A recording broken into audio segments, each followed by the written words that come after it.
Well, hello again, everybody. Welcome back. So I hope this was, a pretty interesting dive down into how coding works, what coding's all about.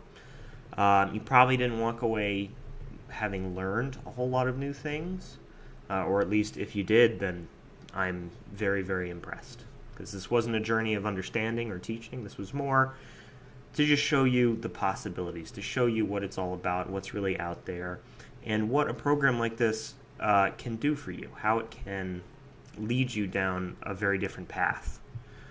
So I hope that you were able to take something from this. I hope that you have a better idea of how some of the bigger pieces fit together.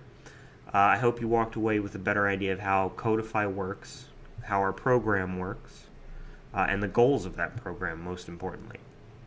But if you are at this point and you've decided that, yeah, maybe coding is for you, it's something that you want to look into more, but Codify is not something you're ready to commit to right now, or even if you feel like you're never going to be ready to commit to Codify, that's totally fine. I'd still like to show you a couple of free resources out there that I highly recommend for getting started learning to code, or at least, getting your toe in the water a little bit more, taking a deeper dive.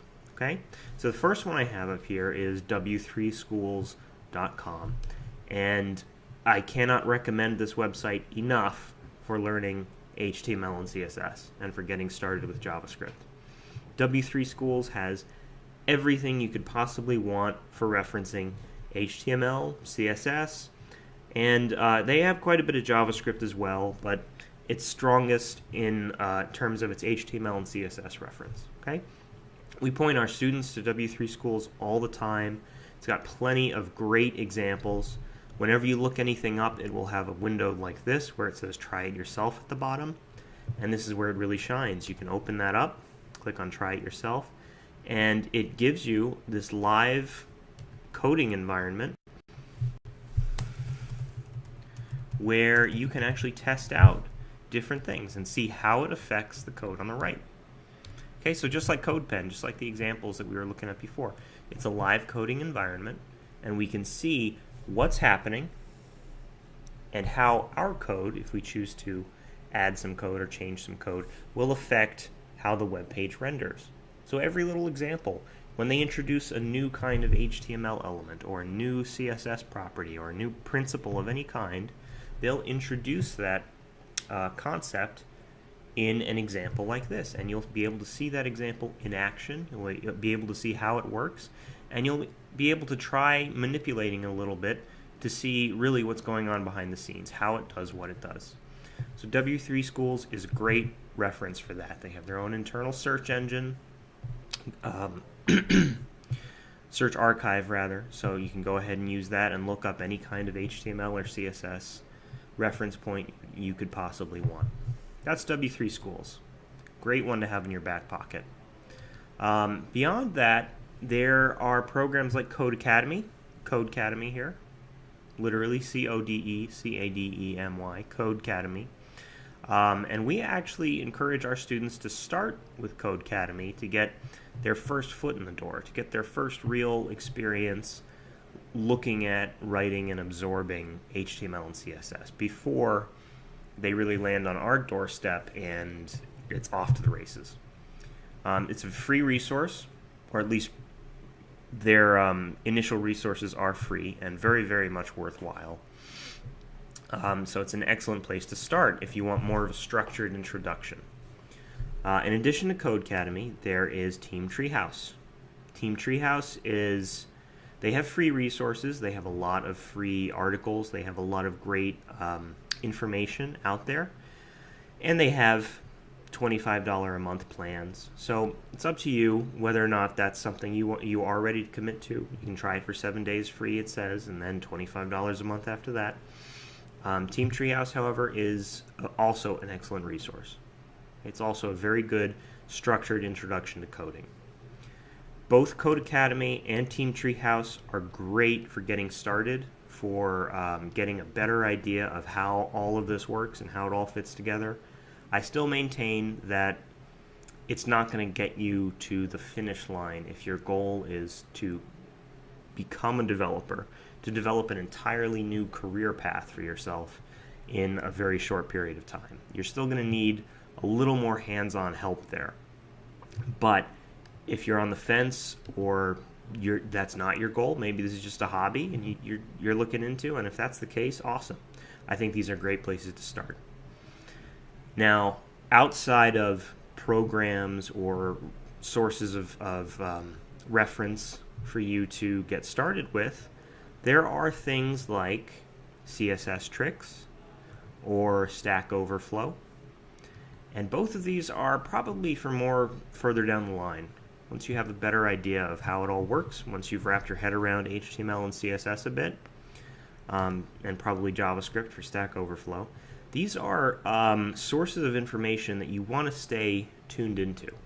css-tricks has frequent, amazing articles. I love all of the information that they publish on this page.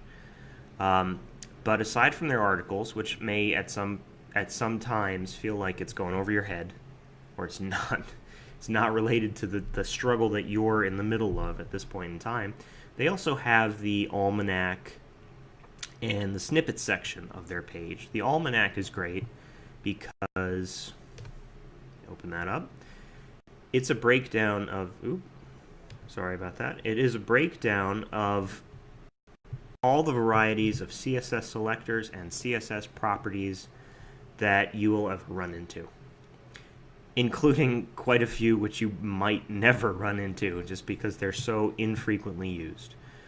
So the almanac section of css-tricks is another great reference point along with W3 Schools, but css-tricks also has some excellent industry news and articles that I would highly recommend. Stack Overflow is more of a forum where developers post questions or problems, roadblocks that they run into, and other developers provide solutions or suggestions. They help answer those questions.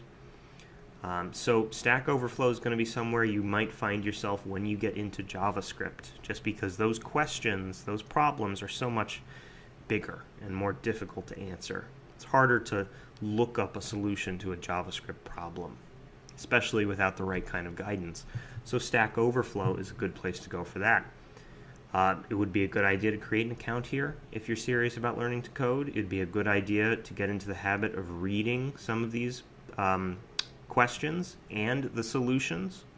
It's all a part of the process of solving your own problems and troubleshooting your own code. Okay, here's a good one, CSS triangle custom border color.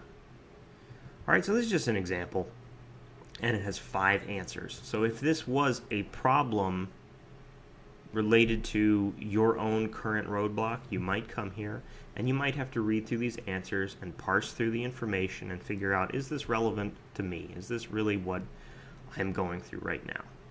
And then you'd have to try it. Does it work for me? Or does it not? It might not. Outside of all this stuff, I promise I'm almost done. Outside of all this stuff, I strongly recommend, if you're trying to learn to code, that you don't just learn to code. Okay? This is about more than knowing how to write HTML, CSS, and JavaScript, or any other language, whatever it is. You need to have a big picture understanding of how all of this works, how all of it fits together, about how the industry is changing, about what drives the industry, about how companies who work and do business in this industry do what they do, why they do what they do, where they provide value. All of these things are part of a much bigger picture that is critical to being a good, efficient, successful, value-adding coder. I hope that makes sense. You can't just code in a vacuum. You have to read articles. You have to try to engage with other developers. You have to have an idea of what's going on and where it all fits. I know it can seem like a lot, but read an article a day. 5 to 10 minute read. Do it every day, and it's immersion practice.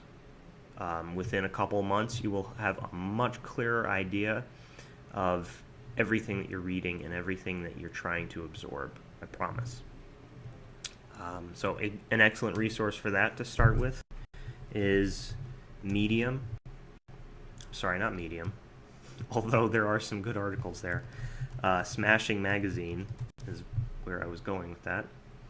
Smashing Magazine, or smashingmagazine.com, is also a really good source of articles related to programming and user interface and user experience design. Okay? So I guess the moral of that story is, if this is something you're serious about, keep your ear to the ground, keep your eyes open, try to absorb everything, and don't try to make it all about the code. Okay? All right, I hope this was helpful. I hope this was interesting, and I hope to see you around.